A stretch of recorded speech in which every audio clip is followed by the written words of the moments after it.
बिस्मिल्लाहिर्रहमानिर्रहीम। अस्सलाम वालेकुम नाज़रीन, आप यूट्यूब चैनल देख रहे हैं। मैं इमरान खान हूँ।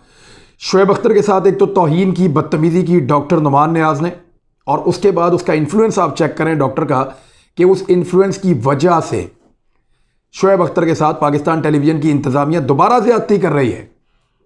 यानी हमें ये लगता था कि डॉक्टर को ऑफ एयर करके उन्होंने लोगों के जज्बात का एहतराम किया है, लेकिन पाकिस्तान टेलीविज़न का ये जो एलामिया है जो मेरे पास आया है, बहुत सारे मेरे दोस्त हैं बहुत परेशान हैं इसको पढ़ के। ये तो मैं हैरान हो गया हूँ कि ये इन्होंने क्या किया है, और उस पर शोएब अख्तर साहब का रिएक्शन भी है, वो भी मैं आपको बता देता हूँ। एक तो ये है कि पीटीवी स्पोर्ट्स पर होने वाले वाक़े की इंक्वायरी जारी है। इंक्वायरी मुकम्मल होने तक साबिक क्रिकेटर शोएब अख्तर और डॉक्टर नुमान नियाज़ को ऑफ एयर करने का फैसला किया गया है। यार, शोएब अख्तर को ऑफ एयर कर दिया आपने, वो तो रिजाइन करके चला गया है। अब अगर वो रिजाइन करके चला गया पाकिस्तानी, करोड़ों पाकिस्तानियों के सामने, और दुनिया की एक अरबों की ऑडियंस है, बहुत बड़ी तादाद में लोग क्रिकेट को फॉलो करते हैं, इतने करोड़ों लोगों के सामने एक आदमी रिजाइन करके चला गया, आप उसको ऑफ एयर कर रहे हैं। ये मजाक है। और किस चीज की आप इंक्वायरी करेंगे? आज तो आपने खुद कहा कि वो गिल्टी है, डॉक्टर नुमान नियाज़, और ये रिपोर्ट होता रहा, और अब आप शोएब अख्तर को इक्वल कर रहे हैं एक ऐसे आदमी के कि जिनका कंपैरिजन बनता ही नहीं है। एक ने 100 मील की रफ्तार से बॉल फेंकी है और एक ने उसके साथ बदतमीजी की है। एक कौमी हीरो है और एक ने पूरी कौम का दिल दुखाया कौमी हीरो के साथ बदतमीजी करके। एक ने ऑन एयर बदतमीजी की जो सारी दुनिया ने देख ली है, और एक ने ऑन एयर रिजाइन किया एहतजाज में, लेकिन कोई बदतमीजी नहीं की, कोई सख्त लफ्ज नहीं बोला। दोनों का फर्क पूरी कौम को पता है, सारी दुनिया जानती है।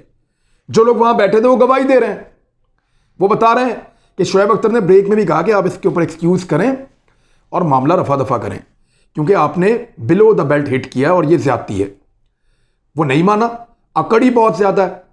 अब उसका पावा या उसकी सिफारिश का आप अंदाजा कीजिए कि कल जो मैच हो रहा था श्रीलंका का और ऑस्ट्रेलिया का, उस मैच से पहले एक पूरा सेगमेंट होना था जिसके लिए गैर मुल्की और मुल्की खिलाड़ी, जो बड़े मोतबर लोग हैं, वो वहां पे पहुंचे हुए थे पाकिस्तान टेलीविजन के दफ्तर। 2 लोग वहां पे एहतजाजन नहीं आए शोएब अख्तर की वजह से, और वो जो लोग पहुंचे हुए थे वो इसलिए ऑन एयर नहीं गए क्योंकि डॉक्टर नुमान नियाज़ उसने मना कर दिया था कि मेरे बगैर ऑन एयर नहीं जाना। और फिर बाद में कमेटी से ये फैसला करवाया कि अच्छा ठीक है, अगर आपने मुझे ऑफ एयर करना ही है तो फिर आप इसके अंदर लिखें कि शोएब अख्तर को भी हम ऑफ एयर कर रहे हैं। भाई, वो प्रोटेस्ट में रिजाइन करके गया है, एक आदमी खुद छोड़ के आपको चला गया अपनी इज्जत बचा के, तो आपने उसको जरूर आपने जलील करने की दोबारा कोशिश करनी है। कौमी हीरोज के साथ जो एक आदमी ने किया वो तो किया था, अब एक इदारा भी ज्यादती कर रहा है जिसकी जितनी मुजम्मत की जाए उतनी कम है। आगे क्या लिख रहा है पीटीवी, ये देखें आप। जब तक इंक्वायरी मुकम्मल नहीं हो जाती और वाकया से मुताल्लिक हकायक वाजे नहीं हो जाते, इस दौरान दोनों अफराद पीटीवी के किसी भी प्रोग्राम का हिस्सा नहीं होंगे। पाकिस्तान टेलीविजन इंतजामिया, फिटे मुंह आपका। नेशनल टेलीविजन ने ये नेशनल हीरो की इज्जत की है। वो रिजाइन करके गया बेचारा, अपनी इज्जत बचा के वो चला गया कि यार मुझे छोड़ दो, मेरी इज्जत रहने दो, और उसके पीछे जाके उसको बेइज्जत करने की कोशिश कर रहे हैं कि हम तो आपको ऑफ एयर कर रहे हैं। किस चक्कर में? वो तो आपकी मिन्नत नहीं कर रहा कि मैं ऑन एयर आना चाहता हूं, मिन्नत तो आपकी नुमान नियाज़ कर रहा है, और आप रास्ता बना रहे हैं नुमान नियाज़ को वापस लाने के लिए। 4-4 ओहदे आपने इस बंदे को पहले दिए हुए हैं, 4-4, 5-5 ओहदे, लाखों की तनख्वाहें, इतनी मुराद। कौन है ये? बड़े आदमी का बेटा है, बड़े ताल्लुक वाला है। मेरे ख्याल में इनफ इज इनफ। लोगों ने बहुत आवाज उठाई है, पीटीवी का बाइकआउट करेंगे हम सारे मिलके अगर नुमान नियाज़ को लाया गया और शोएब अख्तर को ना लाया गया तो। अब शोएब अख्तर ने इस पर क्या कहा, उससे पहले मैं आपको एक ट्वीट वफाकी वजीर हैं अली मोहम्मद खान, उनका दिखाता हूं। ये शोएब अख्तर के घर भी गए थे और ये बड़ा रंजीदा भी है, और इन्होंने प्रोटेस्ट भी किया इस पर। अब अपनी डोमेन में इतना ही कर सकते हैं। फवाद चौधरी साहब का अपना मौक़िफ़ है, सबका अपना अपना है, लेकिन ये वो खुद कह रहे हैं कि इट्स रिडिकुलस। ये यानी बहुत ही, मैं खुद भी यही कह रहा हूं कि पीटीवी को अपने हाउस को ऑर्डर में रखना चाहिए, ये इन्होंने मुतालबा किया है।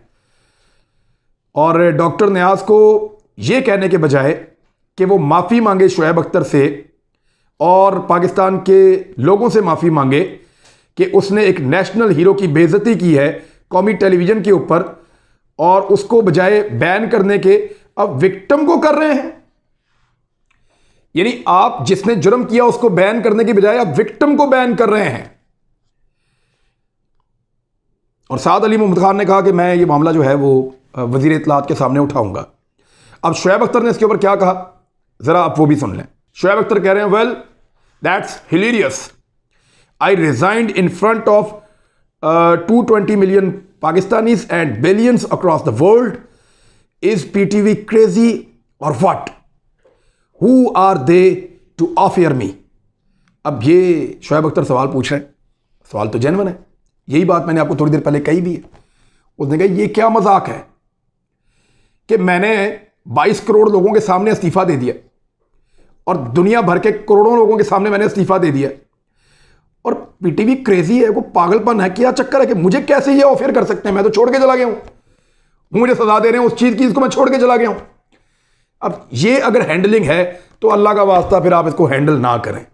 कौमी हीरो की और तजलील हम आप बर्दाश्त नहीं कर सकते। मेरे ख्याल में एनफ इज एनफ। नादरीन, अगली स्टोरी बड़ी इंपॉर्टेंट है और ये स्टोरी अफगानिस्तान और पाकिस्तान के मैच के बारे में। मैं आपको बताता हूँ अफगानिस्तान की स्ट्रेंथ क्या है, उनकी कमजोरी क्या है और पाकिस्तान क्या अफगानिस्तान से ये मैच आसानी से जीत सकेगा। तो इस सवाल का सिंपल जवाब है कि मुश्किल। उसकी वजह, एक तो अफगान जो हैं वो स्पिन बहुत अच्छी कर रहे हैं और यहाँ पे विकेट स्पिन को सपोर्ट भी कर रही है। स्पिनर जो है वो परफॉर्म भी कर रहे हैं और स्पिनर सबसे अच्छे अफगानों के पास हैं इस वक्त। अगर इस तरफ आप देखें तो राशिद है उनके पास, 2-3 और स्पिनर्स हैं, वो बहुत अच्छी बॉल कर रहे हैं, रेगुलर भी हैं, ऑलराउंडर भी हैं। तो स्पिन के जो फील्ड है उसमें वो बहुत अच्छे हैं। दूसरा, बैटिंग वो बड़ी दलेरी से कर रहे हैं। अफगान बैट्समैन ऐसा लगता है डिज़ाइंड ही T20 के लिए। वो बहुत तेज़ खेलते हैं, उनके ओपनर से लेके पहले 6-7 नंबर तक वो सब छक्के मारते हैं और जो रिकॉर्ड मैंने चेक किया उसमें 100 मीटर से लंबे कई छक्के उन्होंने मारे हैं। यानी इस टूर्नामेंट के सबसे लंबे छक्के को वेस्ट इंडीज़ वाले नहीं मार रहे, ऑस्ट्रेलिया वाले नहीं मार रहे, पाकिस्तान ने भी नहीं मारे। सबसे लंबे छक्के जो मार रहे हैं इस टूर्नामेंट में वो अफगानी मार रहे हैं। वो बड़ी ज़ोरदार शॉट मारते हैं, स्टेडियम से बाहर बॉल फेंकते हैं, 100 मीटर से ऊपर उनके कई छक्के हैं और 3 मुख्तलिफ प्लेयर हैं जो इतने लंबे लंबे छक्के लगा रहे हैं। तो बैटिंग उनकी बड़ी अग्रेसिव है। तीसरा, उनका फील्डिंग और उनका जुनून, वो पूरी जान लगा रहे हैं इस टूर्नामेंट के लिए।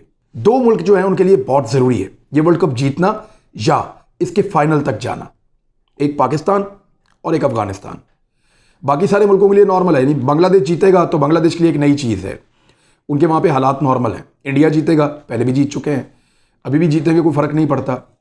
England, Australia, West Indies, Sri Lanka, south Africa, New Zealand, सबके लिए एक सा है। पाकिस्तान के लिए इसलिए ज़रूरी है कि पाकिस्तान को टीमों ने बेइज्जत किया है। यहाँ खेलने आए, 2 घंटे पहले खेल छोड़ के चले गए। एक टीम आ रही थी, आने से इनकार कर दिया। तो पाकिस्तान में क्रिकेट की वापसी के लिए पाकिस्तान को अपने आप को स्टैब्लिश करके दुनिया को बताना पड़ेगा दैट वी आर नंबर 1। अगर पाकिस्तान ये वर्ल्ड कप जीतता है तो पाकिस्तान के लिए एक लाइफ लाइन है, पाकिस्तान की क्रिकेट के लिए, पाकिस्तान के क्रिकेट शायकीन के लिए ये लाइफ लाइन है। हमें इस वर्ल्ड कप की बाकी तमाम टीमों से ज़्यादा ज़रूरत है। दूसरा, जिस टीम को सबसे ज़्यादा ये वर्ल्ड कप चाहिए वो अफगानिस्तान है। अगर वो वर्ल्ड कप ना भी जीतें, वो सेमीफाइनल खेलें, वो फाइनल खेलें, ये भी उनके लिए बहुत बड़ी बात है। इस वर्ल्ड कप में आगे तक जाना उनके लिए इसलिए ज़रूरी है कि उनका मुल्क जंग से निकला है, वहाँ दर्द है, तकालीफ हैं, खुशी की कोई खबर नहीं है अफगानिस्तान में। जहाँ उन चेहरों के ऊपर मुस्कुराहट आ सकती है थोड़ी देर के लिए, वो सेलिब्रेट कर सकते हैं, खुशी मना सकते हैं अगर अफगानिस्तान वर्ल्ड कप में अच्छा परफॉर्म करता है या जीत जाता है। तो अफगानिस्तान को भी उतनी ही ज़रूरत है इस ट्रॉफी में अच्छा परफॉर्म करने की, जीतने की, जितना पाकिस्तान के लिए ज़रूरी है। अब आ जाए आप एक्सपीरियंस की। अफगानिस्तान का सबसे बड़ा मसला यह होगा कि उन्होंने बड़े मैचेस जीते नहीं हैं। सबसे बड़ा मसला यह होगा कि उन्होंने आज तक कोई ट्रॉफी इस तरह से जीती नहीं है और बड़े मैचों का एक्सपीरियंस भी नहीं है। क्राउड तो उनको वहाँ पे अपना भी मिलेगा, पाकिस्तान का भी क्राउड है वहाँ पे बहुत, तो मैच तो एक क्राउडेड मैच होगा। कल जुम्मा भी है तो वहाँ छुट्टी होती है, तो सूरत फेवर में होगी दोनों टीमों के। वो ऐसी विकेटों पे खेलते हैं, ऐसे ही माहौल में खेलते हैं, तो घर जैसा माहौल है वहाँ पे यूएई में, अफगानों के लिए भी, पाकिस्तानियों के लिए भी। तो यहाँ पे तो इक्वलिटी है। और एक और जो प्लस पॉइंट है उनका कि वो पाकिस्तानियों को और पाकिस्तानियों के साथ खेलते बहुत ज़्यादा रहे हैं, पाकिस्तानियों को जानते बहुत ज़्यादा हैं, वो इनकी क्रिकेट को समझते भी बहुत ज़्यादा है, क्योंकि उन सब प्लेयर्स ने ज़्यादातर पाकिस्तान में क्रिकेट खेली है और यहीं से क्रिकेट सीट के उधर गए हैं। यानी मैं आपको याद दिलाऊं कि शाहीन शाह अफरीदी को जो सबसे ज़्यादा कुट पड़ी थी क्रिकेट में, वो अफगानों ने मारा था। अफगान बैट्समैन थे जिन्होंने बहुत ज़्यादा शाहीन शाह अफरीदी के ऊपर चार्ज किया था और बहुत ज़्यादा मारा था। अभी शाहीन शाह अफरीदी काफ़ी चेंज है, उनके बाद नई वैराइटीज़ हैं, वो बहुत अच्छा बॉल कर रहे हैं। लेट्स सी कल वो अफगानों के साथ क्या करते हैं। लेकिन अफगानिस्तान की टीम को हल्का नहीं लेना। वो यहीं खेलते हैं, वो हमारी क्रिकेट को समझते हैं, वो हमारे फास्ट और स्लो दोनों तरह के बॉलर को खेलना जानते हैं, वो हमारी कमज़ोरियों और खूबियों दोनों से वाकिफ़ हैं।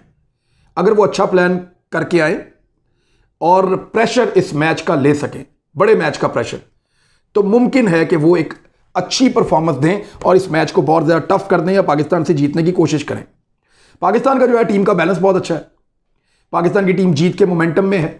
पाकिस्तान की टीम के पास हर किस्म की वैरायटी है। बैटिंग बहुत अच्छी कर रहे हैं, स्पिन को बहुत अच्छा खेल रहे हैं। तो उम्मीद की जाती है कि पाकिस्तान अफगानिस्तान को ये मैच हराएगा, लेकिन ये आसान नहीं होगा, ईजी बिल्कुल नहीं लेना। दुआएं जारी रखनी है आपने। भारत और न्यूजीलैंड के लिए ये बड़ा मुश्किल हो जाएंगे, क्योंकि भारत की इस वक्त टीम का बैलेंस ख़राब है और वो जीत का मोमेंटम भी नहीं है। फिर वो पाकिस्तान से भी मैच हारे हैं, तो भारत के लिए भी अफगानी मुश्किल हो जाएंगे और न्यूजीलैंड के लिए भी मुश्किल हो जाएंगे, क्योंकि न्यूजीलैंड इतनी अच्छी स्पिन को खेलने के लिए उतनी महारत नहीं रखता जितनी इंडिया और पाकिस्तान की टीमें रखती हैं। तो अफगानिस्तान से कोई बईद नहीं है कि ये कहाँ तक जाते हैं। मुझे अगर पाकिस्तान के बाद कोई भी टीम इस टूर्नामेंट में जीतती हुई अच्छी लगेगी या बहुत पसंद आएगी, तो वो पहली टीम अफगानिस्तान है। फिर मेरी हमदर्दियां जो हैं बाकी टीमों के साथ हो सकती हैं, लेकिन पाकिस्तान के बाद सबसे ज़्यादा हमदर्दी अफगानिस्तान के साथ है। अब फॉरेन पॉलिसी पे दो बड़ी अहम खबरें हैं, ये स्पोर्ट्स के साथ शामिल तो नहीं करनी चाहिए, लेकिन क्योंकि आप तक न्यूज़ पहुंचानी ज़रूरी है तो मैं आपको बता देता हूं कि पाकिस्तान ने दो बड़े अहम इकदाम उठाए पॉलिसी का, जो शिफ्ट आ रहा है फॉरेन पॉलिसी का। एक तो यह है कि शाह महमूद कुरैशी का मकबूजा कश्मीर में भारतीय जारहियत पर अक़वाम मुत्तहिदा को फिर एक ख़त। वज़ीर ख़ारजा शाह महमूद कुरैशी ने मकबूजा कश्मीर में भारतीय जारहियत और इंसानी हकूक़ की खिलाफ वर्जियों पर अक़वाम मुत्तहिदा के जनरल सेक्रेटरी और सदर सलामती कौंसिल को फिर ख़त लिख दिया है। शाह महमूद कुरैशी की जानिब से अक़वाम मुत्तहिदा जनरल सेक्रेटरी और सदर को लिखे गए ख़त में मकबूजा कश्मीर में भारतीय फ़ौजी जारहियत और इंसानी हकूक़ की खिलाफ वर्जियों पर तशवीश का इजहार किया गया है। याद रहे कि इससे कबल पाकिस्तान ने मकबूजा कश्मीर में जारी भारतीय बर्बरियत पर गुज़िश्ता महीने एक डोजियर के ज़रिए अक़वाम मुत्तहिदा की तवज्जो दिलवाई थी।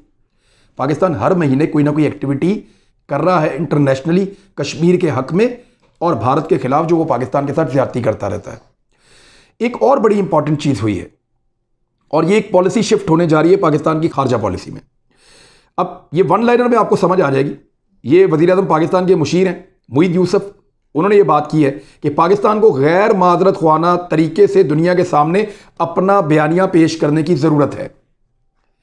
यानी इस्लामाबाद में उन्होंने ये बताया कि ये 3 अल्फाज में उन्होंने कहा कि मैं अपना खाका पेश कर देता हूँ कि जो पाकिस्तान करने जा रहा है, कि फ़ाल, गैर माजरत ख्वाना और हकीकत पसंदाना मौक़िफ़ हमें दुनिया के सामने रखना पड़ेगा।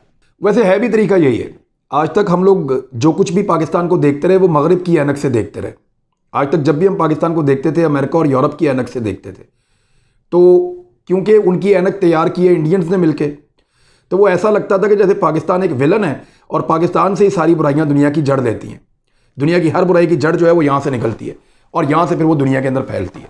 तो पाकिस्तानी पाकिस्तान के बारे में खुद शकूक व शुबहात में पड़े हुए थे और इससे पहले वाली जो हुकूमतें हैं उनके बहुत ज़्यादा स्टेक पाकिस्तान से बाहर भी थे, इसलिए बड़ी आसानी से उनको कायल किया जा सकता था।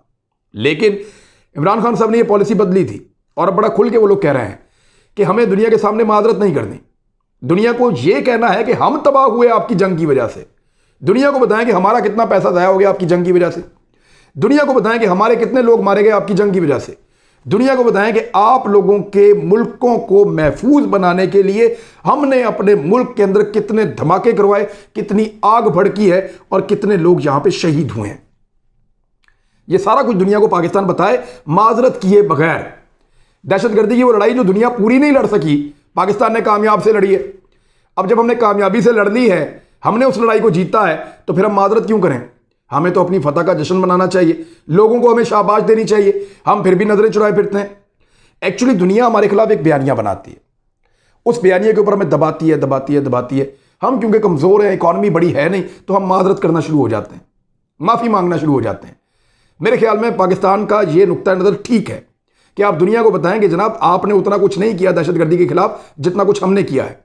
आपने उतनी कुर्बानी नहीं दी जितनी कुर्बानी हमने दी है। दुनिया को बचाने में सबसे बड़ा हिस्सा और हाथ इस खित्ते में हमारा है। इंडिया में तो दहशतगर्दी रोज बढ़ रही है, इंडिया में तो शिद्दत पसंदी रोज बढ़ रही है, अकलियतों को वो मार रहे हैं, हर एक के साथ वो जुल्म कर रहे हैं। तो इंडिया का कोई हिस्सा इसके अंदर नहीं है, बल्कि कश्मीर के अंदर वो एक नए किस्म की रियासती दहशतगर्दी कर रहे हैं। उसके ऊपर खत भी लिखा ना शाह महमूद कुरैशी साहब ने। तो इंपॉर्टेंट ये है कि दुनिया को उस तरीके से डील करे कि डिग्निटी भी हो और दुनिया को पता चले कि पाकिस्तान का रोल क्या है और असल में पाकिस्तान किन हालात से गुजरा है। माजरत नहीं करनी हर बात पे। हमारा बाहर से बंदा आता था, आते कहता था हमें हाउस एंड ऑर्डर करने की ज़रूरत है, पाकिस्तान ही सारी फसाद की जड़ है, हमें अपना घर ठीक करना होगा हर दफ़ा। अब हम दुनिया को ये कह रहे हैं कि अपना घर आप ठीक करें। हमने बड़ी मार खा ली आपकी वजह से यहां तक हम पहुंचे हैं, लिहाजा हमें सपोर्ट करें और हमारी कुर्बानियों का एतराफ़ करें। अब तक के लिए इतना ही। अपना ख्याल रखिएगा, अपने इस चैनल का भी। अल्लाह हाफ़िज़।